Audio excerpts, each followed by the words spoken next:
Hello, today we're going to be doing an exam on my personal dog Norman. He's a 2.5-year-old male neutered beagle mix. The first part of my exam, after I look at his paperwork to make sure his vaccines are up to date, is looking at his eyes. I like to start from the front. So we're starting with eyes, then we'll move to teeth, then ears.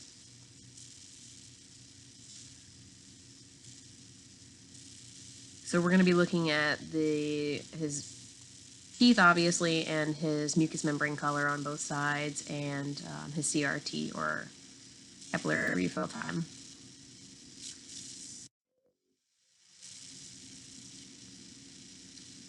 Next, we're looking into his ears to make sure he doesn't have any inflammation, debris, make sure his tympanic membranes are intact.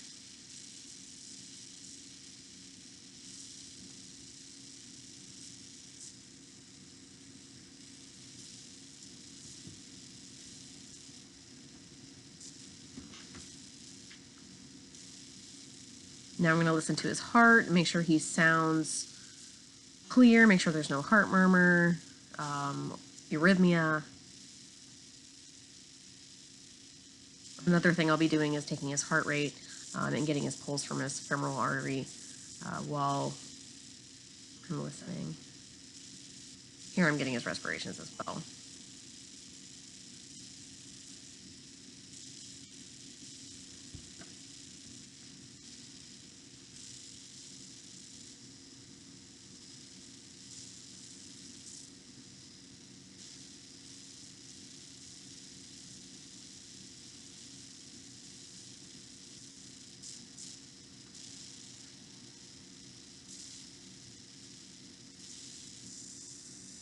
I'm going to do an abdominal palpation, making sure that I can feel all the way through to the other side, making sure we don't feel any masses or bladder.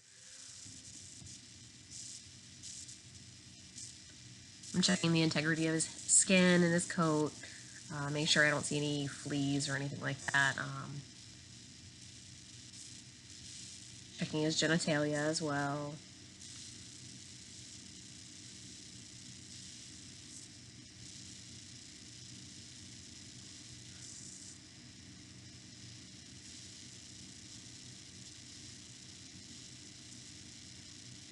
Now that that's complete with the physical exam, we're going to go ahead and move forward with drawing some blood from his jugular vein.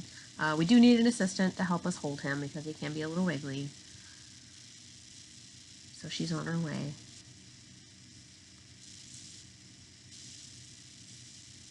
I've already collected all of my supplies that I needed for this. So I have a 3 ml syringe with a 22 gauge needle. We're gonna wet it down with some alcohol so I can actually see the vein, and I typically like the other side of his vein better. So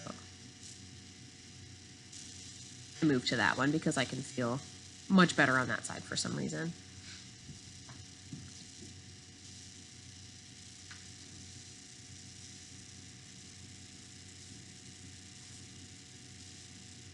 So I'm occluding the vein and kind of pushing up so it kind of pops out and I can actually hit it. Once I hit it, I did have to back out a little bit because I was in too far, but we have our sample.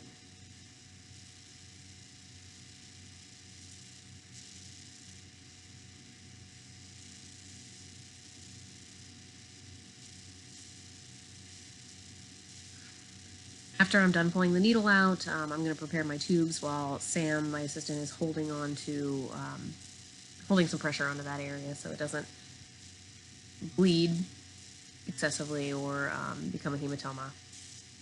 So while she's holding that, I'm going to go ahead and start the blood sample. I'm going to go ahead and start spinning that green tube down to get my plasma.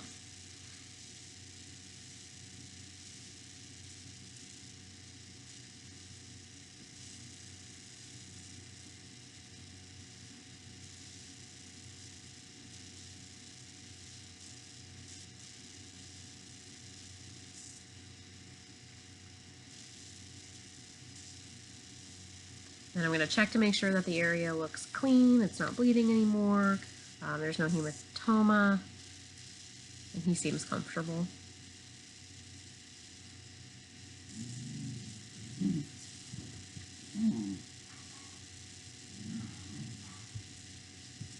Next, we're going to be doing a shimmer tear test. So we have 2 strips, one for each eye. Of course, I'm going to be putting the left strip into the left eye. So you put it in, first you bend the notch, and then you stick it in between the cornea and the lower lid. And you hold it for 60 seconds.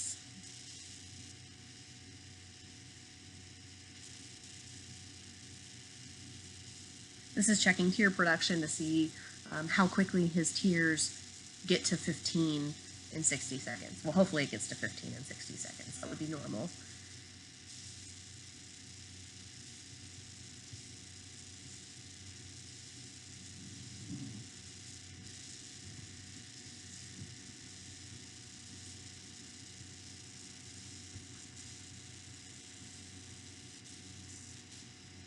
He seems pretty comfortable while I'm doing this. It's not a painful procedure. It's just annoying more than anything.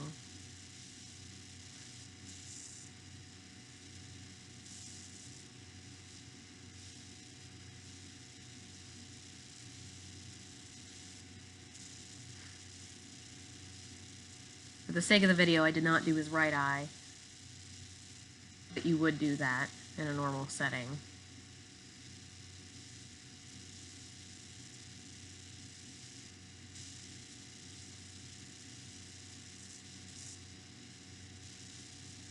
Next, we're going to be checking the pressure of his eye. So earlier I did calibrate the tonometer just to make sure that it was working appropriately. Sometimes they can be finicky, but here I'm making sure that it's still calibrated.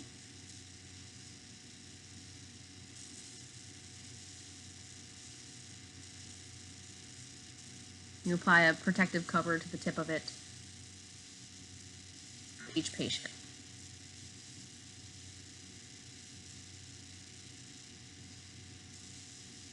I'm going to go ahead and apply an anesthetic to both eyes and wait about 30 to 60 seconds before I go ahead and use the tonometer.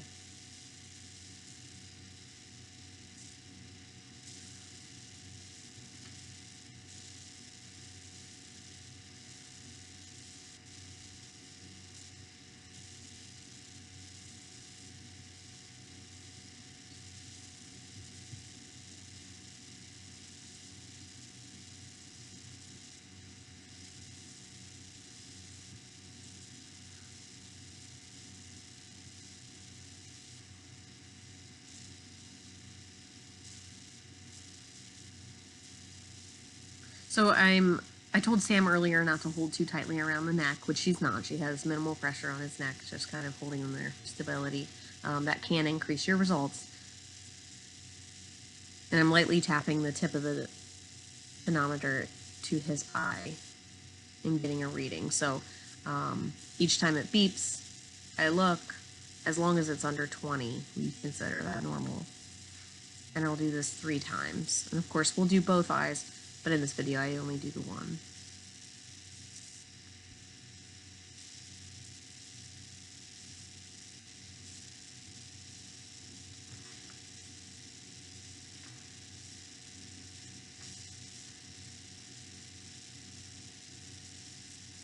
He still seems really comfortable.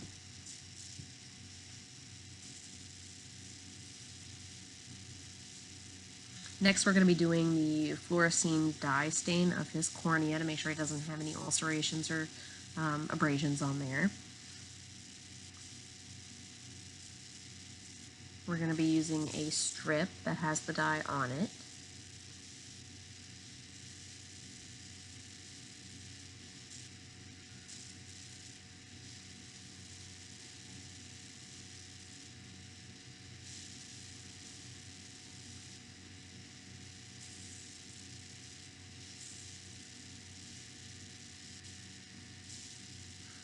And then I let him blink a couple of times so he can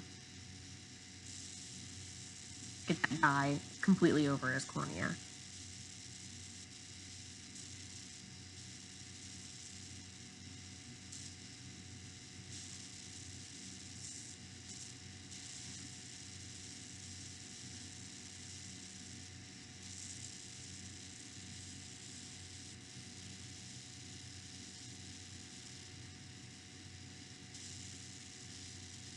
After flushing, we'll take him to a dark room and look with a black light to see if he has any cornea corneal ulcers or abrasions.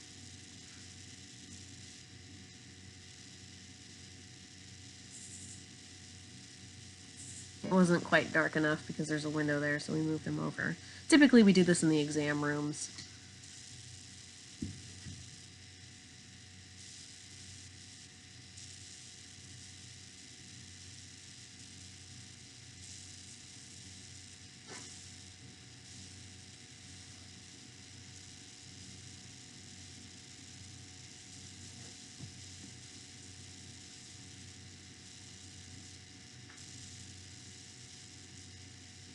Now that he's all done with his exam and his ocular exam, we'll give him a treat, and he's set to go.